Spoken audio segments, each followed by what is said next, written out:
Hello, hello. My name is Kim Addis. I am the president and founder of Frame of Mind Coaching and the co-founder of the Journal That Talks Back. You have just joined the Frame of Mind Coaching podcast, and I'd like to introduce you to my incredible, amazing, absolutely phenomenal co-host, Fernekotlyar, and she happens to be my daughter.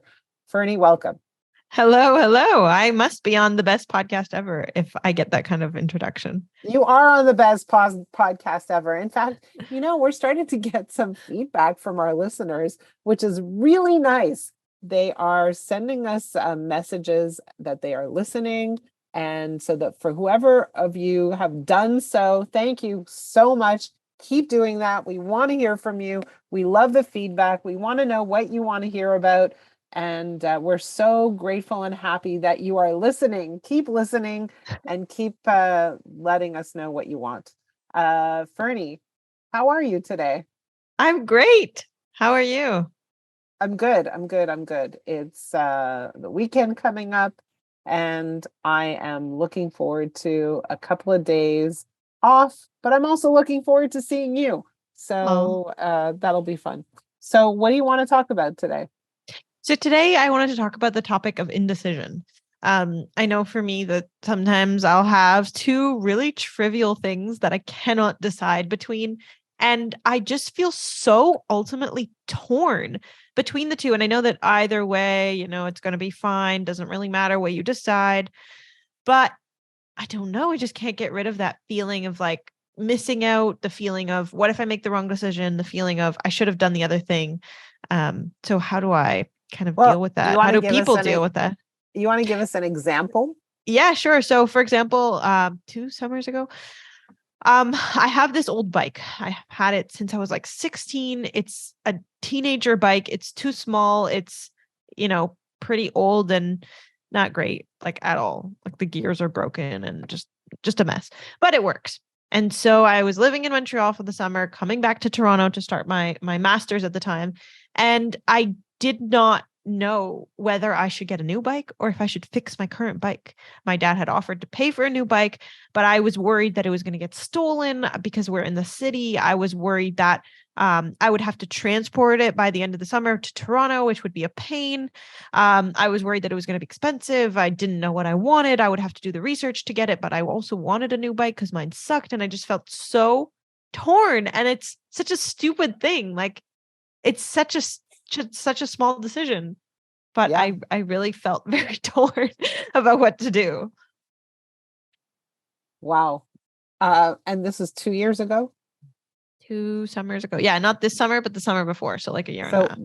What did you do at the time? I ended up fixing my crappy bike, and then I took it to Toronto with me. So not ideal because I could have taken a new one. But anyway, then this summer I got a new bike. So there you go. Okay.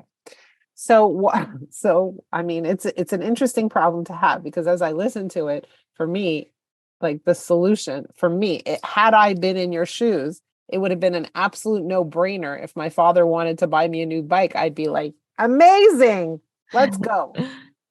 Right? And so the fact that you didn't have that reaction to me is fascinating. The fact that you didn't just jump on the occasion to get a new bike, especially when somebody else is paying the bill, is really fascinating to me. And so, like, what stopped you from just saying yes when someone was offering you a gift? I worry about like, I have this thing where I don't, like, I'm worried that I don't need it. And then therefore I shouldn't have something so expensive. Like mine's fine. Why shouldn't I just keep mine? Right. I guess I have that. I have this fear of it getting stolen because Adriana's bike did get stolen in the city. Yeah. And so I didn't want to like have something really expensive and then need to worry about it. That was another big thing for me. Like my shitty bike, I don't care if it gets stolen, I'll get a new one. It's not a big deal. But a nice bike that you invested in, you don't want that to get stolen. So I think there were fears associated with it. Yeah. So we're going to turn the word fears into beliefs. Okay. So I believe that if I don't need something, then I shouldn't have it. Yes?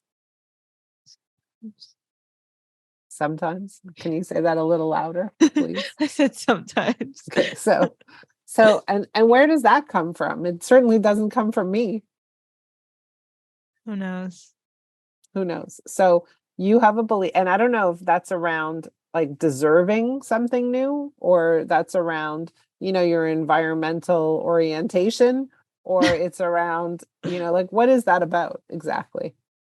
I mean, yeah, maybe a bit of both. Like I don't like waste. It really doesn't sit well with me. So I feel like it's a bit wasteful to get something new when you have one that works perfectly fine. Like I will use my clothes, re-sew them, redo them, fix them up until I cannot use them anymore. Until your mother says enough is enough. Sometimes. Say that a bit louder. And then, yeah, there's this piece of like feeling, I guess, a bit spoiled. Like I don't like that feeling of like showing off and like feeling almost like not everybody has the privilege to get a new bike. And so I feel like entitled almost. And I don't like that feeling. Uh-huh. Because like, So why should I have that when other why people shouldn't can't? you? Why shouldn't you? Because it makes me feel a bit spoiled. And I don't like that feeling. So all of that is stuff you've made up, by the way. Okay. I So mean, all of that. isn't everything in life things we made up? Yeah, you made it up. I don't deserve it. Why should I have it? I feel entitled. I feel spoiled. Nice things mean that, I'm like privileged, and why should I be privileged when so many other people, so like here's a question. Should you have good health? Yes. But so many other people don't have good health. Yeah, so you gotta take what you have and make the best out of it. No, so what I'm really saying is your good health has no bearing on other people's good health. Your privilege, your well-being has nothing to do with anybody else's well-being. A little bit. Your job is to live the best life you can live, to live the healthiest life you could live, to live the life that's the most expansive. Yes. And that expansion takes nothing away from anybody else. In fact, if you get the new bike, you could take the old bike and give it to somebody else who might need it. I guess so. And so what we're really demonstrating here, we're not necessarily talking about indecision. We're talking about the beliefs we have around what we believe, around what we deserve. Well, around what's okay for us to have, around the life that's okay for us to live. But this is case specific. No? But it's not. That's the whole thing. Lots of people say, no, I can't buy myself a new bike. That's like over the top. I don't deserve that. Why should I have that? That's unnecessary. Other people don't have such fancy bikes. I should just live with my crappy bike for the rest of my life, or as long as it's still standing. Right? Or why should I get coached? That's a real privilege. Right? Like that's not something that anybody just gets. That's just for the elite. And it's not true. It's not true. So right? How do we? Well, what we need to do is look at the beliefs we have about ourselves and what we deserve. Okay, so we've looked at them. Now what? Now what? Say, is that true? Is it true that I don't deserve this? If so, why? Do other people have fancy bikes? Sure. Why do they deserve it? Why is it okay for them to have fancy bikes? Is it something I want? Why is it bad to have what I want? To what now we're doing is we're challenging your beliefs. I challenge your beliefs all the time. Let's look at, taking an Uber. This is your favorite topic. Say that a little louder. I said it's your favorite topic. It's my favorite topic. Fernie doesn't like to take Ubers. She thinks that's not true that I don't like to take Ubers. I don't like to take Ubers on a regular basis if I don't have to. If I'm going out, let's take an Uber. That's fine. But if I have to take an Uber to get to school, that makes me uncomfortable because I would rather just live close to school. I don't want to take an Uber to school every Yeah, day. I you're want to be right. self-reliant. Sure, it makes sense. It makes a whole lot of sense to live closer to school so you don't have to take an Uber every day. A lot of sense. But nobody's asking you to take an Uber every day. But when we do tell you to ask you, suggest that you should take an Uber, we can feel you bristling on the inside, just like you did a second ago, Yeah, but I can feel you bristling when I say no. Why does it rile you up so much? because you make your life more difficult when you choose options that are harder, longer, more strenuous, tedious, But that's exhausting, maybe that's stressful. your perception. It is my perception, and it often unfolds accurately. So you're saying you're right and I'm wrong. I would never say that. Okay. Mm-hmm. I would never ever say that. The point Yeah. is, the point is, you deserve nice things. You Thanks. deserve to have a nice bike. You deserve to, especially if you're using a bike all the time. Why do you need to live with a crappy bike? In fact, having a crappy bike could be potentially dangerous to drive on the road. Yeah, potentially. Say that a little louder. I said potentially. So go back to indecision. Can we talk about indecision?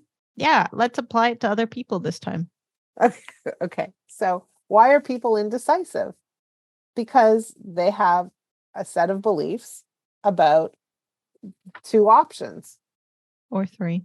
or three, or four, or five. They have a set of beliefs about what they think they deserve. They have a set of Okay. beliefs about missing out on things. Yeah, Like, let's talk about missing out. What happens if you have like, let's say there someone invites you to some party or whatever. Oh, let's yeah, talk about like a dinner for networking. And you're like, this is a great opportunity, but also I'm exhausted. Should I yeah. go or should I not go? Like my plan was to go home and rest. Should I take this opportunity and push my rest one more day? Or should I go home and sleep? Like I would feel I do feel torn in those situations that happened to me quite recently actually. So I mean that's not about whether or not I deserve something. That's about having this opportunity that you're worried about missing. Yeah. So here it is, right? So when a person feels indecisive, they have a lack of clarity about what's most important to them. Well, why can't multiple things be important to them? But what's most important to them? Why does there only have to be one? In the moment, there's got to be one, Why? because that helps you make the decision. Yeah, but what if you have two things of equal importance, like family and sleep or whatever, Well, but success, one networking, one whatever it needs may to be, trump. One needs to trump. One needs to take precedence. One needs to be slightly higher than the other. but not in That's every how you make a case. decision. Okay, so how do you decide what you value more in a given instance? It's based on the moment, right? So, like, if right now you're exhausted and you can go to this event, but then what's going to happen? What's the consequence of that? You're going to be more exhausted. You're not going to be able to function well the next day, right? You're going to go to the networking event and you're not going to be on your best game anyway because you're tired. And it wasn't part of your plan. And you're pushing yourself. And what's driving you is a fear of missing out. So when Okay. Right? So when the driver is fear, it's not a good driver. But let's take it let's flip the script a bit. What if it's somebody who knows that this is a good opportunity but is a bit uncomfortable with going out? They're like, I didn't or even someone who has very strict plans in their head and they don't like when plans go differently than the way they perceived it. So now Yeah. they're like, this is a good opportunity, but I didn't foresee it. So I feel stressed about going. Should they go or not? I always like to lean on the question, what's your goal? What's your goal? And I want to know what's your goal short term, but also what's your goal? Your grander goal. Okay, what's your grander goal? Like, what's an example of a grand goal? Okay, so let's just go back to this networking thing. Your goal is to do your PhD and be very well networked and uh meet as many people as you can, but your ultimate goal is to crush whatever you're doing. Is that my ultimate goal? I don't know, you tell me. Well, I need an example of an ultimate goal so I can reference and Your decide on ultimate mine. goal, I think your ultimate goal is to do whatever it is you're doing with as much enthusiasm, presence, clarity, excellence as you can. And what's your goal? My goal, my personal goal, Your grand goal. my grand goal is to live a life where I'm having a good time, where I feel good, where I'm healthy, and where I'm contributing or maximizing my skill set, my talents. You don't think that's most people's goal? Yes, but they're not aware of it. But no, you can't assume that. Why do I have a different goal than you? Well, specifically for your PhD, Okay. right? You could say your goal is to have a good time too and maximize your talents. But I think that part of your goal is to do everything you can with the greatest level of energy and excellence. So then wouldn't it make sense for me to go? No, because I think that if you had gone tired, you wouldn't be doing what you want to do.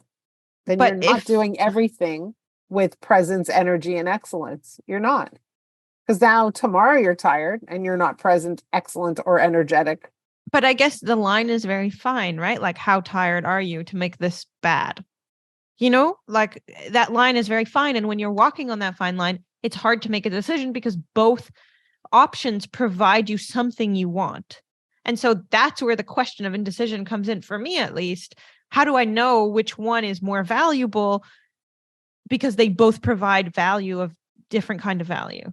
Yeah. So how do you make that decision? Well, I think that there are two things. Number one is you have to envision yourself having made the decision and deciding how that feels. Does it feel good to be there? Or does it feel exhausting? I mean, you're not there yet. How do you know? Envision. Like, But given my current state, is is this envisioning something? not like not making assumptions, but making assumptions about how you're going to feel, and then therefore you might get disappointed Judge if how you you don't feel now. feel. Take your current feeling now and say, okay, like this is how I feel. Now I'm going to go to an event. How am I going to perform? How am I going to feel? How am I going to enjoy it? And then I'm going to come home and then I'm going to sleep way later than I want to sleep.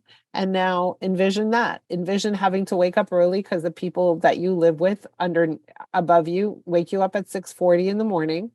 And now you're tired for the rest of the day. So now how do I feel? So like project, right? Okay, so that's an option. Or I can go home and sleep and miss out, but then feel better tomorrow.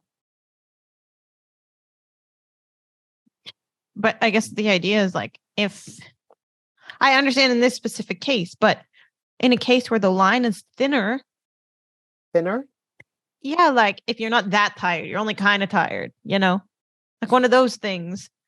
If the line is thinner between the two options, how do you make the decision? And I think you said something earlier that was of value, is kind of, what are you making the decision based off of? Is it based off of fear of missing out, fear of not doing something, fear of whatever it may be? Then that's not a good driver. It's not a good driver. Which If I your think, decision is based on something that excites you, a draw, something that pulls you in, it's a better decision. But one of the keys about making a decision, very important, is once you make a decision, get behind your decision.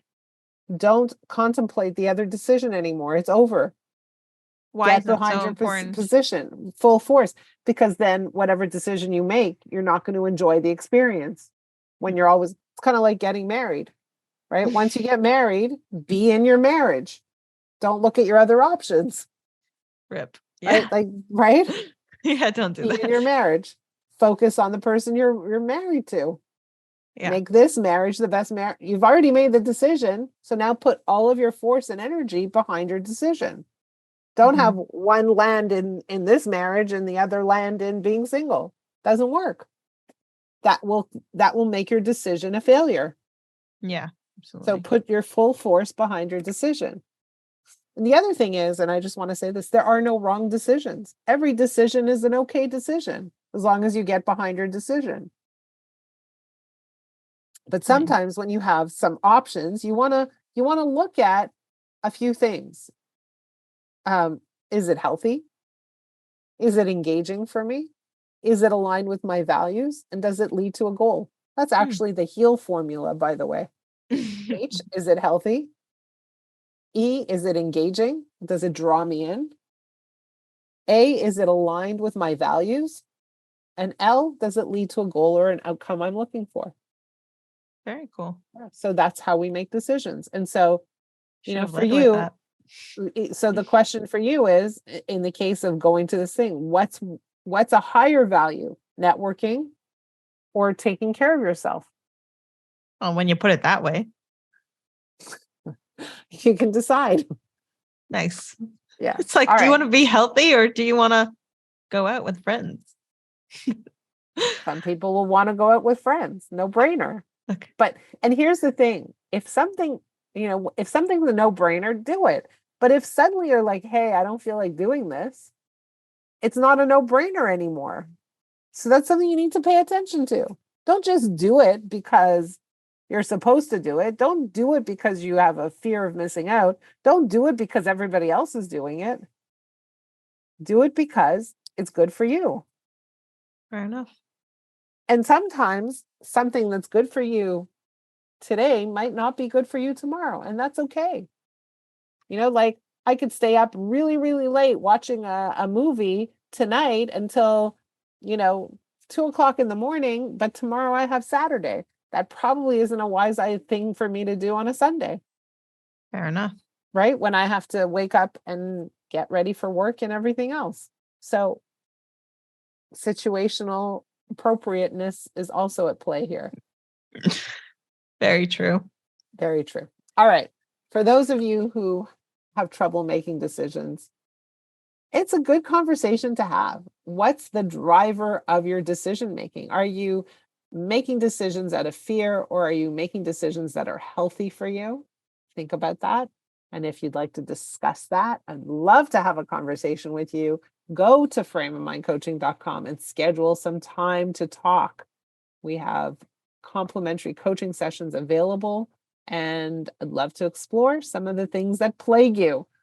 And if you want to reach out to me directly, it's kim@frameofmindcoaching.com. Fernie, how do they reach you? Email me as well. My email is fernekotlyar@live.com.